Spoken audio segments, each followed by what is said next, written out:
I live in County Wicklow in Ireland, County Wicklow in Ireland. 6-year-old Meadow has strong views about nature. She shares that with her parents. Please don't cut the grass, you're killing the insects. Just a few short years ago, her mom and dad had planned to move the family abroad, but then a chance encounter brought them here, a 55-acre farm in Southern Ireland, up for sale and in need of TLC. We just fell in love with it. We couldn't pass on it. So we came in, and the journey began.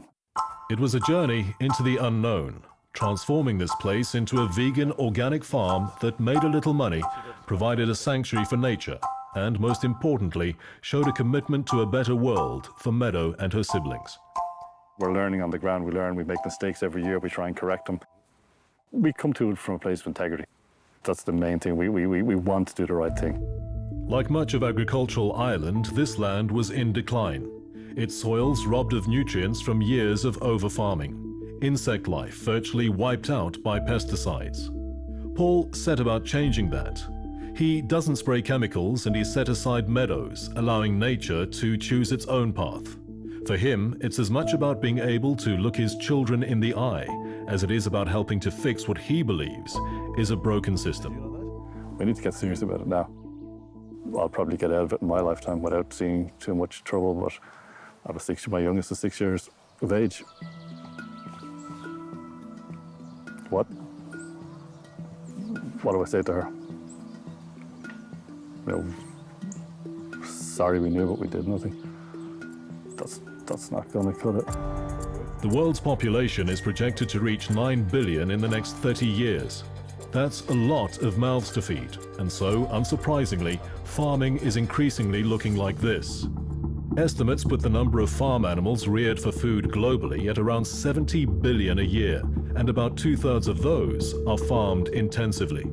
Not all animal agriculture looks like this, but according to some reports, there are 50,000 of these places in the United States alone. They keep prices low, but the environmental and animal welfare impacts are significant. But if factory farms are the ugly stepsisters in this story, then surely this is Cinderella. Hectare upon hectare of fertile cropland. Well, apparently not. If you know no better, it looks amazing. You think, this is great and everything's fine. But when you look below the surface, it's not. Perhaps not so much below the surface as on top of it. So, what do you do to celebrate World Soil Day on the 5th of December every year? Okay, let me ask the question differently. How many of you know that we celebrate World Soil Day on the 5th of December every year? I'd be willing to bet not too many. And to be honest, neither did I until yesterday. This is, I have argued, one of the more serious environmental problems facing the world today. Bob Scholes is a professor of systems ecology at WITS, and what he's describing is as good a reason as any for having a soil day. In the past 200 years, we've been depleting the soil faster than it's been able to regenerate. It's the result of a combination of things, many linked to questionable farming practices, such as the use of heavy machinery and chemical spraying. Around 2.5 billion kilograms of pesticide are used globally each year, mostly by farmers. But arguably the biggest driver of depletion, or degradation, is erosion, the actual removal of the topsoil caused by clearing for crops or grazing cattle. We did a calculation 2 years ago about land degradation, of which soil erosion is a big component, which showed that it is the single environmental crisis, if you like, of the contemporary time, which affects the largest number of people right now. That's about 3 billion people. It takes hundreds of years to form a few centimeters of topsoil, but it's being degraded at an alarming rate. According to Professor Scholes, South Africa is losing about 150 million tons per year to erosion alone. To put that into perspective, the rate at which soil is regenerated in our environment is about 10 million tons per year. So in other words, we're losing soil at somewhere around about 15 times the rate at which we're replacing it. The international picture isn't much different. The UN says we're losing 30 soccer fields of soil every minute, mostly due to intensive farming. At current rates, it estimates the world's topsoil could be gone within 60 years, although estimates differ widely. Professor Scholes has calculated that South Africa has longer than that. The point is that in the time period of the next half century, we come to this crunch point where the amount of food that we can produce, because of climate change, because of the finite size of the agricultural resource, will hit a ceiling. And so even if we don't lose all the soil of the world, even losing a small amount in that time frame gives us a serious problem. In the next 30 years, we'll need to ramp up production to feed a growing population. Yet the way we've been producing most of our crops and meat is unsustainable. But help is at hand.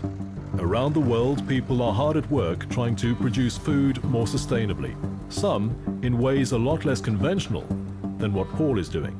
If Paul's farm is the embodiment of working with nature rather than against it, then you need to take a 3-hour flight from here, roughly in that direction, to get to a place that's working towards completely separating agriculture from food production. At a facility in Finland's capital, Helsinki, a bit of chemical wizardry is at play. You know, this might not look like much, but this here is the start of new era of food production. Dr. Juha-Pekka Pitkänen is co-founder of a company making food out of thin air. It's a process they hope will generate 400 million meals per year by 2025. It's attracting a lot of attention, hence the slick promotional videos in which Dr. Pitkänen plays a starring role. This is a combination of science and nature, and I'm here to explain what it means. The process begins by cultivating billions of microbes in nature and encouraging them to grow and multiply, a bit like making yeast. Once there's enough of the microbe, they're transferred to what's known as a bioreactor. But like us, they need food, and that's where this device comes in. It captures water and carbon dioxide from air, which is then given a blast of electricity to split the water into hydrogen and oxygen gases. The resulting chemical concoction is the meal of choice for hungry microbes, which, happily nourished, continue to grow. Next, we move on to something pretty exciting, the harvest. After drying, this is the result. A natural, sustainable protein called selene, food from thin air. The link between agriculture and food production broken. But a couple of nagging questions remain, so I linked up with Dr. Pitkänen while at Paul's farm. Does it taste good? It doesn't have a lot of taste. It has a bit of a carroty taste, in my opinion. To me, it resembles a little bit like a corn flour. So this is not something that you would necessarily eat on its own. It is something that you would use in a similar way to, I guess, to flour, to make other things that would add variety to your diet. Yes, that's correct.